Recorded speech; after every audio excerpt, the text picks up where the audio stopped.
ইতালিতে নাগরিকত্ব আইন শিথিল ও শ্রমিক সুরক্ষা সংক্রান্ত 5টি গুরুত্বপূর্ণ বিষয়ের উপর চলছে গণভোট। রোববার শুরু হওয়া ভোট চলবে সোমবার পর্যন্ত।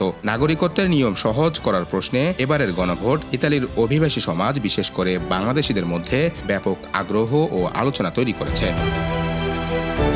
গণভোটের সবচেয়ে বেশি আলোচিত বিষয় ইতালির নাগরিকত্ব আইন সহজ করা। প্রস্তাব অনুযায়ী ইউরোপীয় ইউনিয়নের বাইরে কোনো নাগরিক যদি ইতালিতে বৈধভাবে 5 বছর বসবাস করেন, তবে নাগরিকত্বের জন্য আবেদন করতে পারবেন। বর্তমানে এই মেয়াদ 10 বছর। এ আইন কার্যকর হলে ইতালিতে বসবাসরত প্রায় 25 লাখ বিদেশি নাগরিক উপকৃত হবেন। তাদের মধ্যে উল্লেখযোগ্য সংখ্যক বাংলাদেশি রয়েছেন, যারা বছরের পর বছর ধরে দেশটিতে বৈধভাবে কাজ করে গেলেও নাগরিকত্বের জন্য অপেক্ষা করছেন। ইতালিতে বর্তমান প্রায় 1,55,000 বাংলাদেশি বৈধভাবে বসবাস করছেন।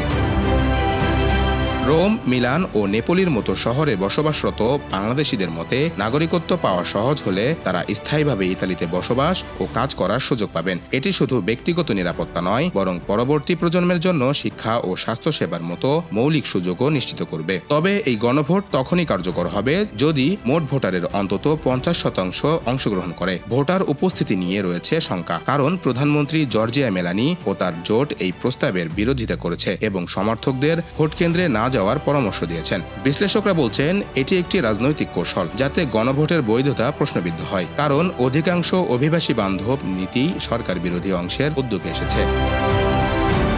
এদিকে ইতালিতে যেতে ইচ্ছুক বাংলাদেশি শ্রমিকদের জন্য ভিসা জটিলতা দিন দিন বাড়ছে। ফ্লুসি ব্যবস্থার আওতায় বাংলাদেশি কর্মীরা ইতালিতে যেতে চাইলেও চাল কাগজপত্র, ভিসা আবেদনের দীর্ঘসূত্রতার কারণে প্রক্রিয়া থমকে গেছে। দেশটির উপপররাষ্ট্রমন্ত্রী মারিয়া ত্রিপদী সম্প্রতি বাংলাদেশ সফরে এসে আশ্বস্ত করেছেন ভিসা জট দ্রুত নিষ্পত্তির চেষ্টা চলছে। ইতোমধ্যে দূতাবাসে অতিরিক্ত লোকবল নিয়োগ প্রক্রিয়াও চলছে। বাংলাদেশ ও ইতালির মধ্যে সম্প্রতি সই হওয়া মাইগ্রেশন অ্যান্ড মোবিলিটি সমঝোতা স্মারক অনুযায়ী বৈধ পথে দক্ষ কর্মী পাঠানোর উপর জোর দেওয়া হয়েছে। ফলে নাগরিকত্ব প্রক্রিয়া সহজ হলে প্রবাসীদের সামাজিক মর্যাদা যেমন বাড়বে, তেমন বৈধ হবে অভিবাসনের পথ আরও সুগম হবে। ইতালির গণভোটের ফলাফল শুধু সে দেশের অভ্যন্তরীণ নীতির ব্যাপার নয়, এটি ছড়িয়ে ছিটিয়ে থাকা হাজারো প্রবাসীর জীবনের মোড় ঘুরিয়ে দিতে পারে। আর বাংলাদেশের জন্য এটি হতে পারে বৈধ অভিবাসনের নতুন দিগন্ত।